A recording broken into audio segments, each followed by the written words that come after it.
कृष्ण ने आज भी हम सबको एक इस रूप में अवसर दिया। उद्धव ने पूछना शुरू किया, हे कृष्ण, सबसे पहले मुझे ये बताओ कि सच्चा मित्र कौन है?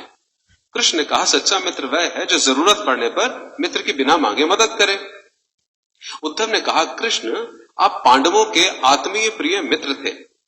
आपात बांधव के रूप में, यानी आपदा में, मुसीबत में सहायता करने वाले के रूप में उन्होंने आप पर सदा पूरा भरोसा किया।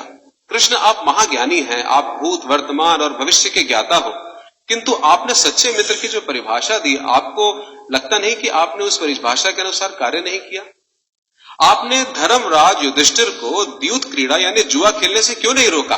ठीक है, आपने उन्हें नहीं रोका, लेकिन आपने भाग्य को भी धर्मराज के पक्ष में नहीं मोड़ा। आप चाहते तो युधिष्ठिर जीत भी सकते थे। उसके बाद जब उन्होंने अपने भाइयों को दांव पर लगाना शुरू किया, तब तो आप सभा कक्ष में आ सकते थे। आपने वो भी नहीं किया। उसके बाद जब दुर्योधन ने पांडवों को सदैव अच्छी किस्मत वाला बताते हुए द्रौपदी को दांव पर लगाने को प्रेरित किया और जीतने पर सारा कुछ वापस कर देने का लालच किया, कम से कम तब तो आप हस्तक्षेप कर सकते थे। अपनी दिव्य शक्ति के द्वारा आप पासे धर्मराज के पक्ष में मोड़ देते। इसके स्थान पर आपने तब हस्तक्षेप किया जब द्रौपदी लगभग अपना शील खो रही थी। तब आपने उसे वस्त्र देकर द्रौपदी के शील को बचाने का दावा किया। लेकिन आप ये दावा भी कैसे कर सकते हैं कृष्ण? उसे एक आदमी घसीटकर हॉल में लाता है और इतने सारे लोगों के सामने निर्वस्त्र करने के लिए छोड़ देता है। ऐसे में एक महिला का शील क्या बचा? आपने क्या बचाया कृष्ण?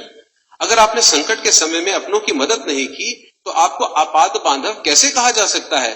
आपने संकट के समय में मदद नहीं की तो क्या फायदा? क्या यही धर्म है? इन प्रश्नों को पूछते हुए उद्धव का गला रूंध गया और उसकी आंखों से आंसू बहने लगे। हंसते हुए भगवान कृष्ण बोले, प्रिय उद्धव, ये सृष्टि का नियम है कि विवेकवान ही जीतता है। उस समय दुर्योधन के पास विवेक था, इसलिए वो जीता, धर्मराज के पास नहीं था। यही कारण था कि धर्मराज पराजित हुए। उद्धव हैरान हुआ और उद्धव को हैरान देखकर कृष्ण आगे बोले, दुर्योधन के पास जुआ खेलने के लिए पैसा और धन तो बहुत था, लेकिन उसके पास 500 का खेल उसे नहीं खेलना आता था। इसलिए उसने अपने मामा शकुनी को द्यूत क्रीड़ा के लिए प्रयोग किया, जुए के लिए उपयोग किया। यही विवेक है। धर्मराज भी इसी प्रकार सोच सकते थे और अपने चचेरे भाई से पेशकश कर सकते थे कि उनकी तरफ से मैं खेलूंगा। जरा सोच कर देखो, अगर शकुनी और मैं खेलते तो कौन जीतता?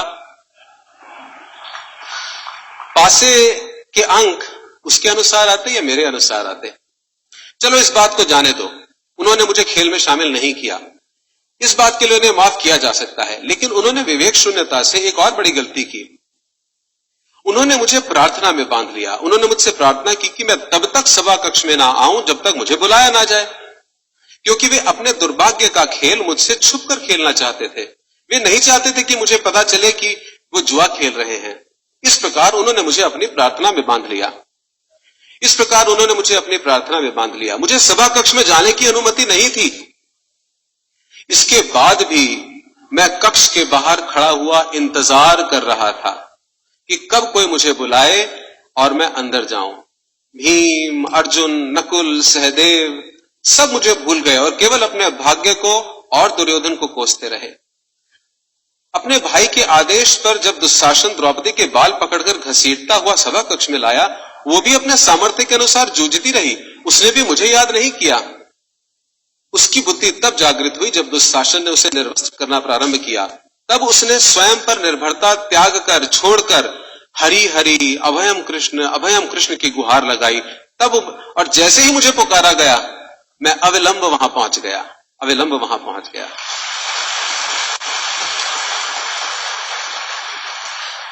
अब बताओ इसमें मेरी गलती क्या है? उद्धव बोले, कान्हा, आपका स्पष्टीकरण प्रभावशाली अवश्य है, किंतु मेरी पूर्ण संतुष्टि नहीं हुई, जैसे हमारी नहीं होती। क्या मैं एक और प्रश्न पूछ सकता हूं? कृष्ण की अनुमति से उद्धव ने पूछा, इसका अर्थ ये हुआ आप तभी आओगे जब आपको बुलाया जाएगा? क्या संकट से घिरे अपने भक्त की मदद करना आपका कर्तव्य नहीं, आपको स्वतः नहीं आना चाहिए? कृष्ण मुस्कुराए और सुनिए, देखिए अब सिद्धांत आ रहा है। कृष्ण मुस्कुराए और कहने लगे, उद्धव, इस सृष्टि में हर एक का जीवन उसके स्वयं के कर्मफल के आधार पर संचालित होता है। ना तो मैं इसे चलाता हूं और ना ही इसमें हस्तक्षेप करता हूं। मैं केवल एक साक्षी हूं। मैं सदैव तुम्हारे नजदीक रहकर जो हो रहा है उसे देखता हूं। यही ईश्वर का धर्म है। वाह वाह, बड़ा अच्छा कृष्ण, बहुत अच्छा। इसका अर्थ यह हुआ कि आप हमारे नजदीक खड़े होकर हमारे सभी दुष्कर्मों का निरीक्षण करते रहेंगे, हम पाप पे पाप करते रहेंगे और आप हमें देखते रहेंगे। आप क्या चाहते हैं कि हम भूल करें, पाप की गठरी बांधते रहें और फल भुगतते रहें? ये सब किसने कहा? उद्धव ने। कृष्ण बोले, उद्धव, तुम शब्दों के गहरे अर्थ को समझो। जब तुम समझकर अनुभव कर लोगे कि मैं तुम्हारे नजदीक साक्षी के रूप में हर पल हूं, तो क्या तुम कुछ भी गलत कर पाओगे?